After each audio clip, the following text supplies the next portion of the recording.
अभिनेता सुभाष उर्फ ओम यादव यांना बालगंधर्व सन्मान पुरस्कार 2025 प्रदान।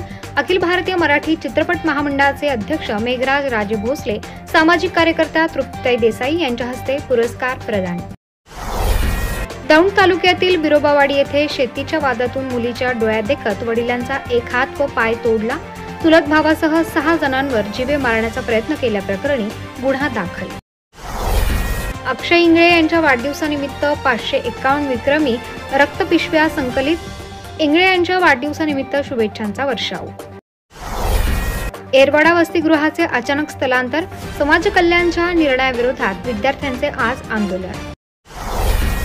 ठाकरे बंधूंनी एकत्र येण्यासंदर्भात काही डोम कावळे कावकाव करत आहेत, संजय राऊत यांचा टोला।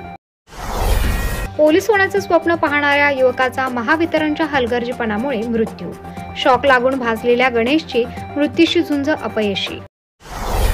शेफालीने उपाशीपोटी घेतले अँटी एजिंगचे इंजेक्शन, त्यामुळे रक्तदाब कमी झाल्याची पोलिसांची माहिती। अहिल्यानगरमधून धावणार एसटीच्या 250 जादा बस, आषाढी वारीसाठी नियोजन। इटलीच्या फॅशन शो मधील ती चप्पल कोल्हापुरीच प्राडा कंपनीने दिली कबुली। मालगाडी खालून रूळ ओलांडत गाठावी लागते शाळा, भिवंडीतील विद्यार्थ्यांची जीवघेणी कसरत।